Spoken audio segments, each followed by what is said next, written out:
Bismillahirrahmanirrahim. Assalamualaikum warahmatullahi wabarakatuh. Kita lanjutkan kembali pembahasan tentang distilasi pada mata kuliah operasi teknik kimia 3 ini.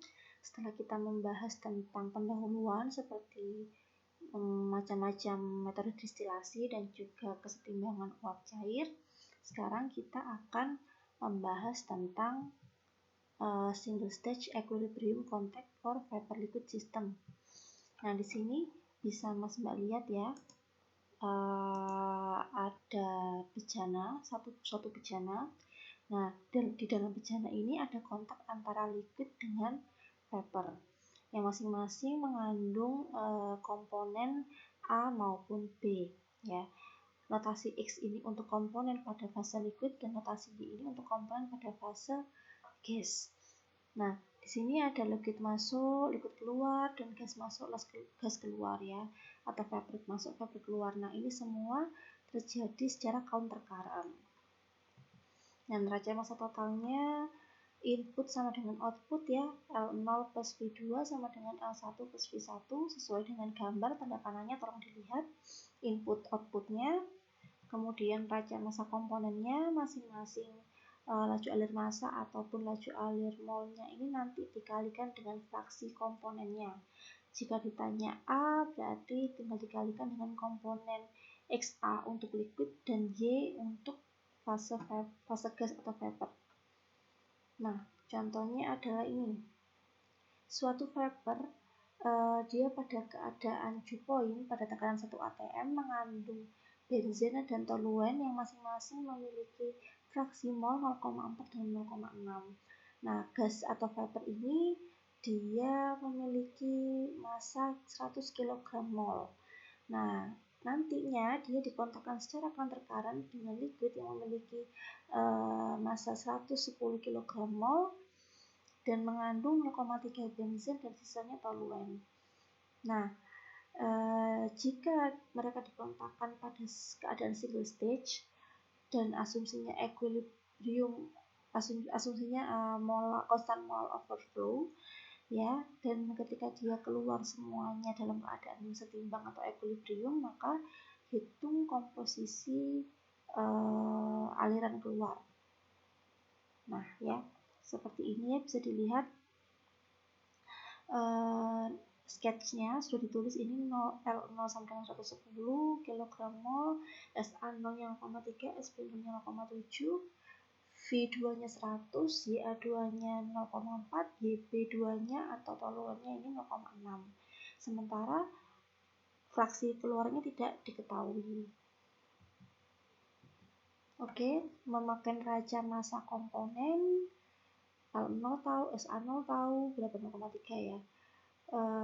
V2 tahu 100, YA2 nya 0, sorry, ini bukan YA2, ini YB. Oke, YA2 nya adalah 0,4 fast check. Nah, karena constant molar overflow sehingga nilai V2 sama dengan V1, L0 sama dengan L1, sehingga nilai L1 tetap 110, V1 tetap 100 kg mol. Nah, sekarang kita memiliki persamaan ini, yang mana nilai X1 dan Y2 tidak diketahui. Maka, kita bisa mengetahuinya dengan cara menggambar. Nah, Mas Mbak bisa menggambar. Pertama-tama silakan menggambar equilibrium line garis lengkung warna biru ini. Nah, garis ini merupakan plot dari data empiris yang Mas Mbak bisa cari di buku Ginkgopis, ada dia di tabel 1111, di buku versi saya dia halaman 642. Nah, di situ ada XA dan YA toh. Nah, silakan Mas Mbak plotkan titik-titik itu dan nanti dihubungkan jadi garis lengkung seperti inilah. Ini adalah garis equilibrium. Kemudian langkah kedua adalah kalian menggambar garis 45 derajat ini. Nah, ini cara garisnya, tinggal ujung origin ya 0,0, kalian tarik lurus diagonal hingga dia mencapai titik ujung equilibrium. Kalau misalkan mau pakai garis-garis dulu boleh, tinggal Y sama dengan X. Jadi kalau Y1, X1, Y4, X4, begitu terus. Nah, sampai di ujung equilibrium. Nah, setelah memperoleh dua titik ini, langkah selanjutnya adalah kita harus menggambar titik untuk memperoleh garis warna merah ini. Bagaimana caranya? Kalian harus coba-coba. Kalian coba-coba dulu. Misalkan kalian mau mencoba nilai XA-nya 0,2. Nah, kalian masukkan ke persamaan ini nilai XA-nya. Misalkan 0,2 berarti nanti ketahuan berapa nilai YA-nya. Nah, jika XA-nya 0,2, ketahuan nilai YA1-nya 0,51. Nah, plotkan titik ini. Jadi titik pertama. Ini kan titik antara 0,2 dengan 0,51. Kemudian kita plot lagi titik kedua gitu. Terserah mau 0,3 atau 0,4 langsung terserah gitu. Terserah kalian. Awalnya juga mau 0,1 enggak masalah, nggak harus 0,2 awalnya. Benar-benar ini terserah kalian. Kemudian 0,3 misalkan. Setelah kita masukkan 0,3, ketahuan kan nilai YA1-nya 0,4. Plotkan kembali, top gitu kan. Kemudian lagi satu kali lagi 0,4 misalkan, masukkan ke persamaan ini 0,4, ketahuan nilai YA1-nya 0,29, plotkan lagi. Nah, kemudian ketiga titik ini silakan dihubungkan sehingga mendapatkan garis merah ini. Nah, kan kelihatan ternyata garis merah ini memotong equilibrium line pada titik ini. Sehingga pada titik ini, pada titik perpotongan antara garis merah dengan equilibrium line, bila Mbak menarik ke arah kiri, maka akan diketahui berapa nilai YA1 sebenarnya. Dan ketika perpotongan ini Mbak tarik ke bawah lurus, maka diketahui berapa nilai XA1 yang sebenarnya. Dari sini maka diketahui nilai YA1 sekitar 0,4 something, sementara nilai YA1 itu ya, YA1, sementara nilai XA1 adalah sekitar 0,25 mungkin. Coba kita cek. Ya, ternyata SA1 nilainya 0,26, YA1 nilainya 0,45. Nah, inilah adalah nilai yang sebenarnya. Gampang aja ya. Nah, penyelesaian ini bisa digunakan jika misalkan kalian memperoleh suatu case tentang flash distillation, itu bisa memakai cara ini. Nah, lanjut ke simple distillation method. Nah, sekarang sebelumnya kita bahas sedikit tentang relative volatility. Nah, jadi relative volatility ini bisa menjadi patokan awal apakah suatu komponen itu bisa dipisahkan atau tidak. Jadi misalkan nilainya di atas 1, berarti itu semakin mudah atau possible suatu campuran itu dipisahkan. Tapi kalau nilainya mendekati 1, itu artinya adalah komponen-komponen yang ada di dalam campuran itu memiliki sifat yang sangat mirip, sehingga proses pemisahan bisa sangat sulit. Ya, jadi misalkan ini ada alfa AB ya. Alfa AB di sini berarti relatif volatility dari campuran A dan B. Misalkan kayak tadi di contoh soal kan ada sistem campuran benzen dan toluen, ya anggap adalah benzen, B adalah toluen. Nah, nilai relatif volatility sistem tersebut dapat dicari dengan cara rasio antara fraksi gas dan fraksi pada liquid komponen A per fraksi komponen B pada gas dibagi dengan fraksi komponen B pada liquid. Nah, kemudian ditata ulang sehingga diperoleh YA per XA sama dibagi dengan 1 min YA per 1 min XA. Bila dihubungkan dengan sistem ideal pada persamaan Raoult ya, pada hukum Raoult, di sini diketahui bahwa fraksi komponen pada gas sama dengan tekanan uap dikalikan fraksi komponen pada keadaan liquid dibagi dengan tekanan total, sehingga dapat diketahui bahwa relative volatility komponen A terhadap B sama dengan tekanan uap komponen A dibagi tekanan uap komponen B. Nah, nilai tekanan uap komponen A per tekanan uap komponen B atau relative volatility ini bisa disubstitusikan ke persamaan ini sehingga didapatkan persamaan YI atau fraksi pada komponen gas sama dengan relative volatility dikalikan fraksi pada komponen liquid per 1 ditambah relative volatility dikurangi 1 dikalikan fraksi pada komponen liquid. Nah, ini adalah skema untuk flash distillation ya.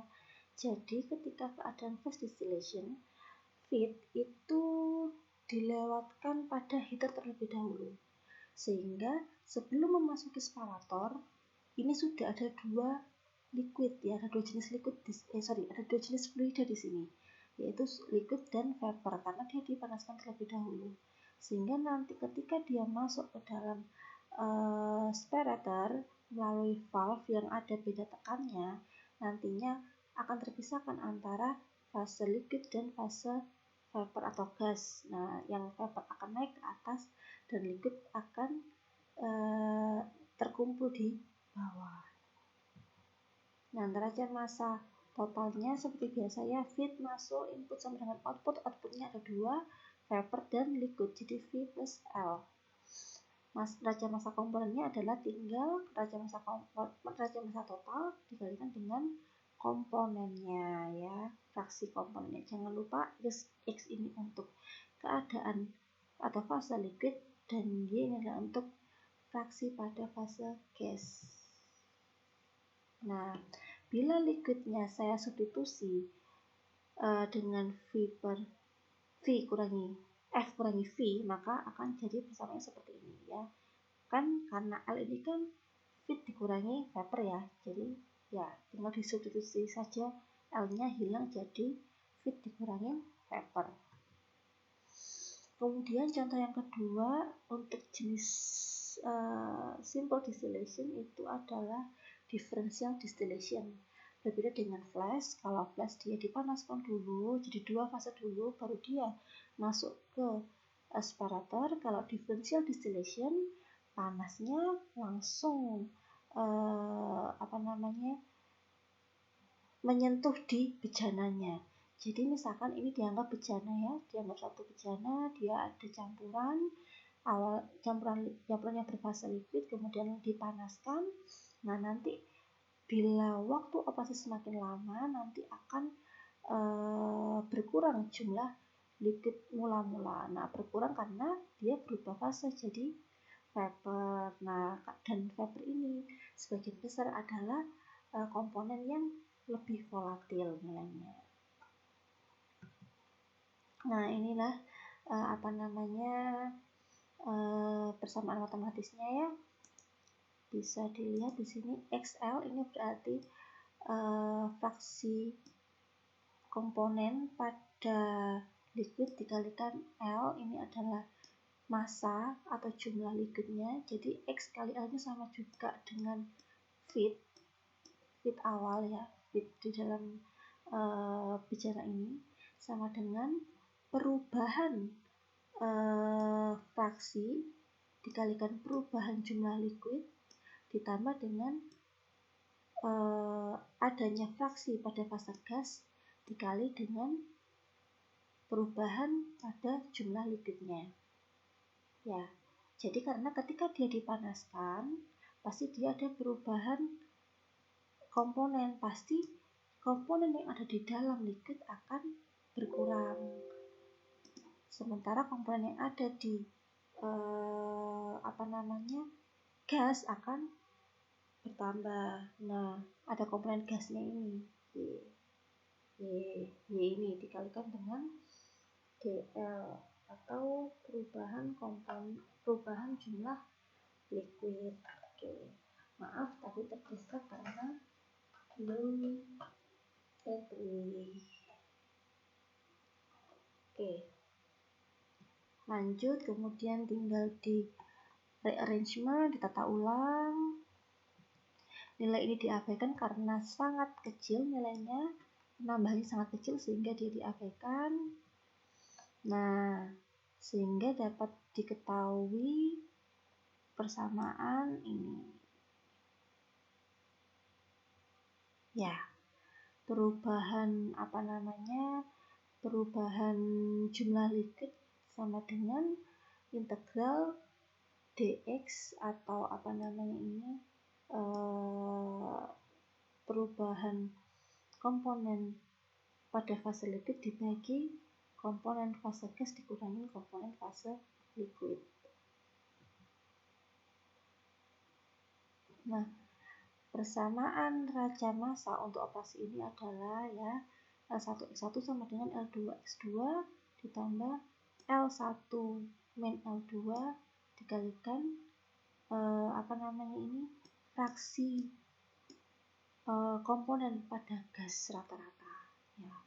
Jadi ini ada perubahan liquid mula-mula dengan liquid yang sisa L1 min L2.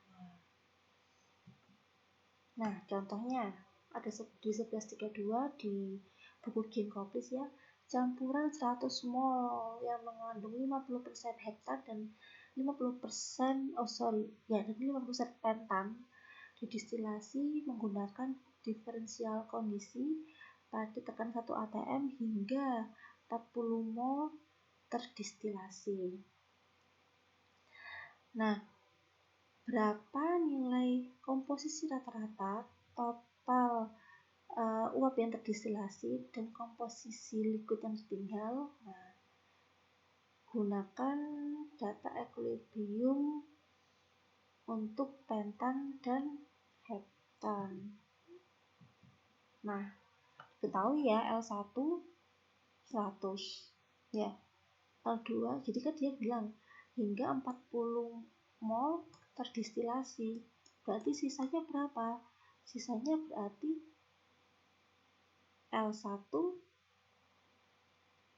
dikurangin 40 sama dengan L2 60. Nah, 60 ini adalah sisa liquid yang tertinggal ya di dalam bejananya. Nah, X1 nya ketahuan 0,5 masing-masing ya. Nah, memakai persamaan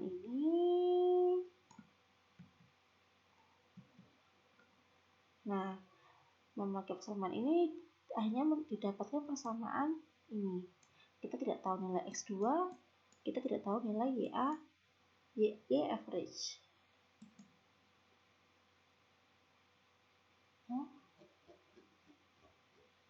What's wrong?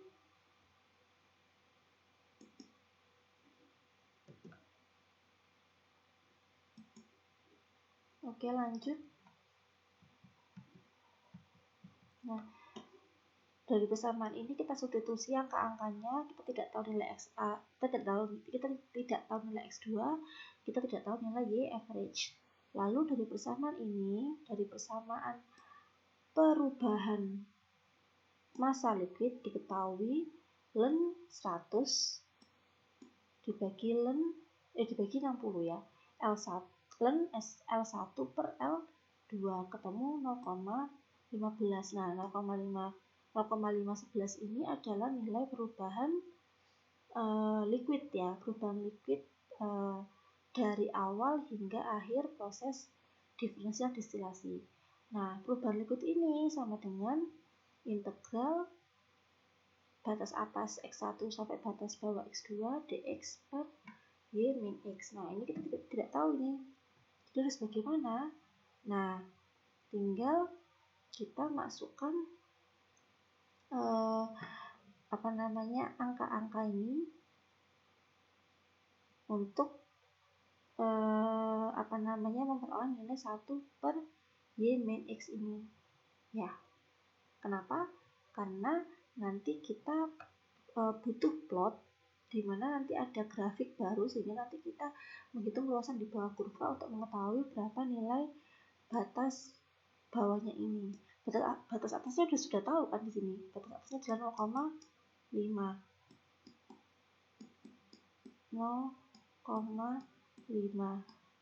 Jadi intinya sekarang kita mencari nilai X2 ini loh, berapa sih X2 ini gitu. Tidak perlu mencari ini karena nilai ini sudah ada 0,511. Nah, sekarang PR-nya dalam mencari X2 ini berapa sih gitu. Nah, inilah ya. Jadi silakan kalian memplotkan data ini, XY ini. Kalian plotkan. Datanya dari mana Bu ini Bu? Nah, datanya ini ada di buku, sudah ada ini data sistem equilibrium untuk pentan sama heptan. Sudah ada ini data empirisnya memang sudah ada. Kalian plotkanlah nilai ini. Diplotkan kan jadi titik-titik ini ya. Tut ini kan. Nah, kemudian dari plot nilai ini, ini bukan nilai X sama aja ya, tapi plot antar nilai X dan seper Y min X. Nah, seper Y min X ini Y-nya dari data ini, X-nya dari data ini. Jadi, misalkan ini ya, ini berarti 1 per Y-nya 0,984 dikurangin 0,867. Nah, hasilnya 8,547. Nah, nilai 1 per Y min X ini kalian plotkan dengan nilai X. Sehingga diperoleh titik-titik ini. Ya. Nah, setelah kalian memperoleh titik-titik ini, silakan dilihat nilai X1 itu kan ada di soal 0,5 ini X1. Nah, sekarang X2-nya berapa? Kalian coba-coba misalkan X2-nya 0,4. Lalu kalian coba menghitung luasan di bawah kurva, mungkin pakai trapezoidal, apakah nilainya 0,511.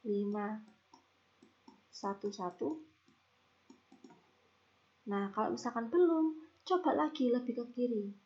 Pokoknya kalian harus mencoba hingga luasan daerah di bawah kurva itu nilainya exactly 0,511. Nah, sehingga didapat ternyata 0,511 didapatkan ketika nilai X2-nya adalah sekitar berapa nih? 0,3. Nah, karena ini luas area pertama 0,285. Luas area kedua 0,259. Ternyata benar.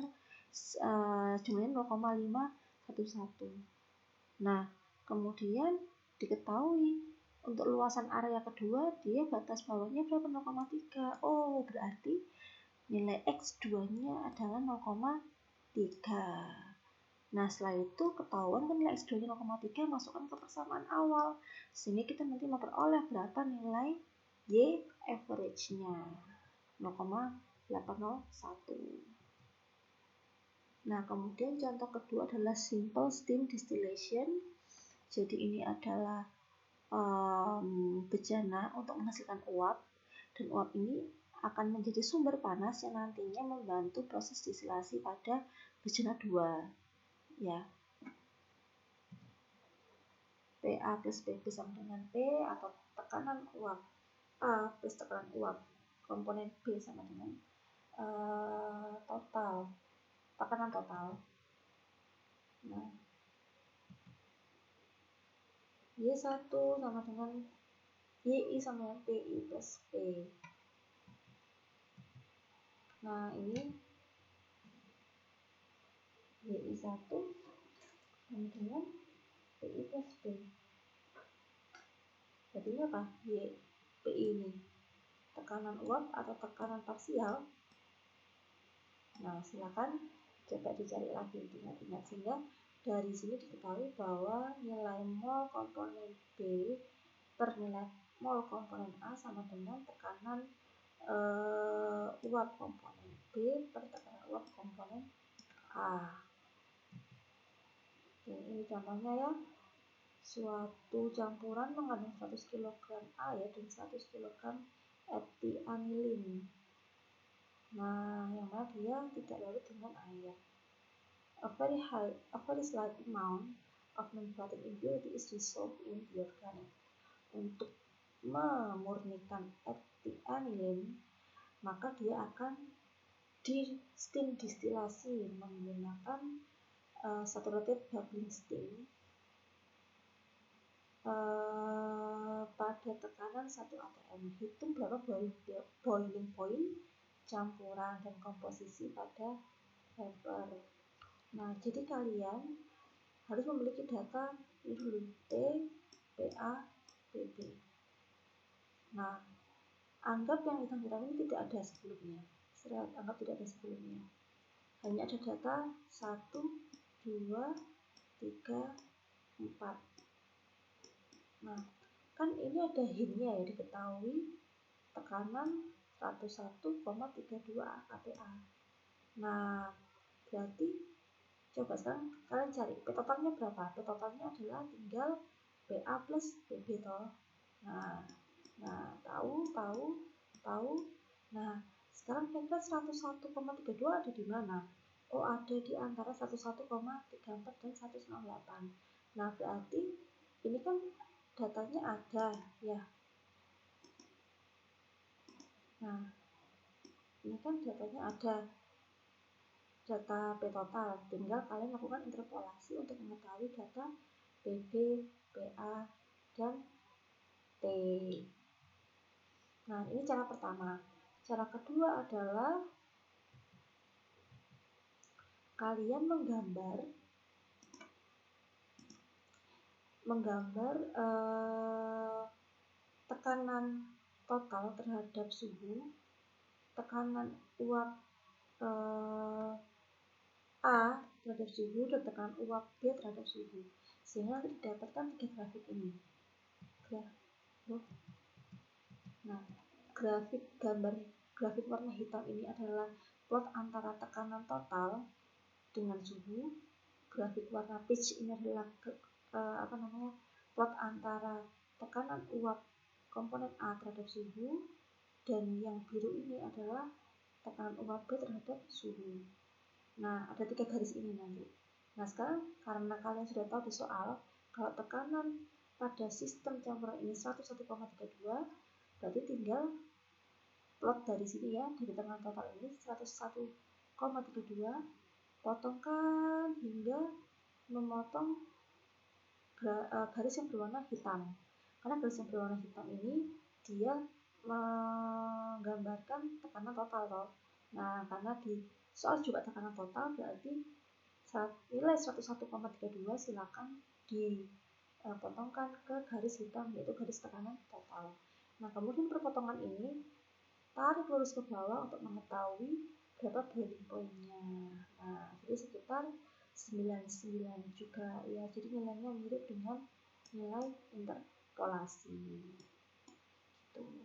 Kemudian tinggal dimasukkan ke rumus ya, yang tadi ya, Y I sama dengan PI per P total, kan itu kan tadi ya. Ternyata P itu apa? P adalah tekanan uap ya, jadi tekanan uap ya, tekanan uap. Jadi sama kayak YB sama dengan PB per P sama dengan tekanan uap tekanan uap komponen B adalah 3,039 per tekanan totalnya di soal 101,32. Nah, jadi nilai fraksi komponen B pada gas, fase gas adalah 0,03. Ya, jadi seperti itu. Nah, demikian pembahasan tentang single stage equilibrium.